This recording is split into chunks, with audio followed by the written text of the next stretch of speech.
In Utah's quiet town of Orem, on a September afternoon in 2025, a bullet shattered the sky. It wasn't fired at random, it was aimed at a national figure, and it struck.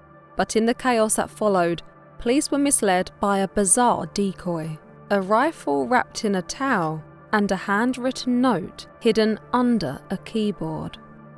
Today, you'll hear the whole story, not the neat headlines, but the unsettling trail of texts, timestamps, and misdirections that prosecutors say reveal a chilling plan. This is the story of Charlie Kirk's assassination.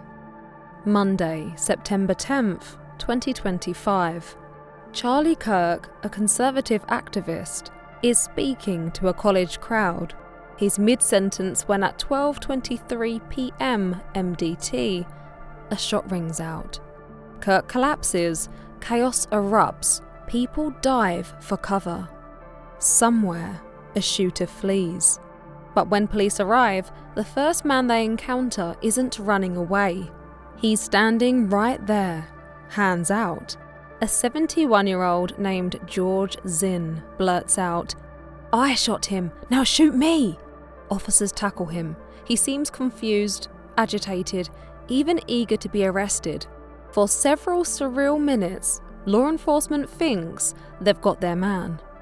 Except they don't. Later that day, they release Zinn. He didn't fire the shot. Instead, prosecutors say, he wasted precious time, obstructed justice, and in his phone, investigators would discover something even darker: child sexual abuse images. The real shooter, authorities claim, was already gone. Above the scene of panic, a security camera mounted on a nearby building quietly records a shadow on the roof. On some footage, a figure can be seen as early as 12:12 p.m, kneeling, adjusting something. On others, the clock shows 12:22 p.m, seconds before the shot, and at 12:23, the muzzle flash. Later, the FBI will release clips showing that shadow. Prosecutors allege it's 33-year-old Tyler Robinson. This is no ordinary sniper rifle.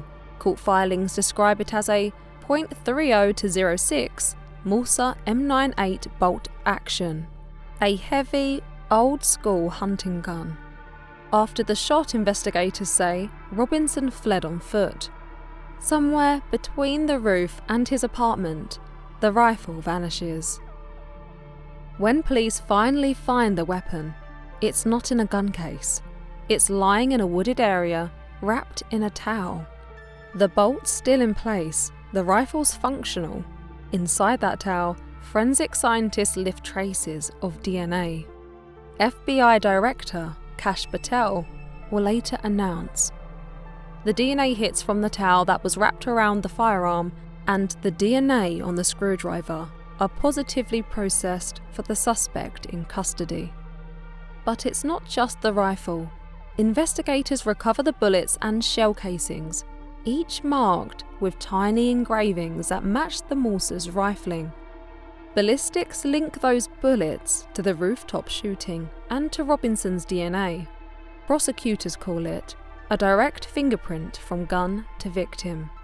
It's an eerie image, an antique rifle hidden like contraband in a household towel, and bullets engraved by its barrel, telling their own story. But the towel isn't even the strangest part of this case. That title belongs to a text message.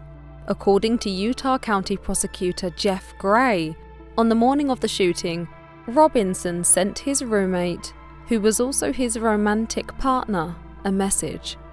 "Drop what you are doing. Look under my keyboard." Under the keyboard, the roommate found a note. It read, "I had the opportunity to take out Charlie Kirk, and I'm going to take it." Later, more texts. Roommate, "You weren't the one who did it, right?" Robinson, "I am. I'm sorry." Another text reportedly said, "To be honest, I had hoped to keep this secret till I died of old age. I am sorry to involve you. Prosecutor Gray read those lines aloud at a press conference. We've rarely seen prosecutors unveil text messages so explicitly, so early. It's almost as if they wanted the public to feel the chill of Robinson's confession. And yet, some observers find those texts strange. Why would someone texting their live-in partner spell things out like a confession? Why would the roommate need to be told where a note was hidden, instead of being told verbally? To be clear, prosecutors say the roommate cooperated fully, handed over the messages and the note, and is not charged. The defense hasn't yet cross-examined the messages in court, but the tone of those texts, almost staged, almost performative, has sparked speculation online about what really happened in that apartment. And this is where the story turns from a true crime case into something that feels almost like folklore. In online forums, Telegram channels and late-night live streams, some people are already saying Tyler Robinson is no mastermind at all. He's a scapegoat. They point to the decoy George Zinn as evidence of a wider plot. They dissect the roof timestamps, 12:12 versus 12:23, and wonder if someone else was up there first. They argue the text to the roommate read like a script, as if they were written for an audience. One viral post claims, "This isn't a confession, it's a performance." Others point to the FBI's unusual speed in releasing clips, and prosecutors reading messages aloud at a press conference, calling it too neat, too theatrical. None of these theories have been proven. Investigators say they've found no evidence of a conspiracy, and prosecutors insist Robinson acted alone. But the very strangeness of this case, the false confessor, the towel-wrapped rifle, the note under the keyboard, has become a magnet for speculation. And in that speculation, some believe something larger is being covered up, though what that something might be is left vague, an empty outline waiting to be filled. Today, Tyler Robinson faces capital murder charges. Prosecutors have announced they will seek the death penalty. They say they have DNA, surveillance video, digital footprints, ballistics, and a handwritten confession. The decoy George Zinn faces obstruction and child exploitation charges. The roommate remains a witness, not a suspect, and the public watches the clock tick down to a trial that may reveal more about what happened on that roof between 12:12 and 12:23. This case began with a bullet and a false confession, but it may end with something even more unsettling.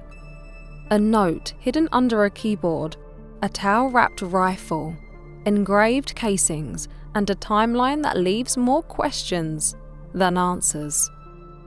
When a plan is this explicit, yet so many elements feel off, you have to wonder, was the killer truly alone? Or is there another layer no one's uncovered yet?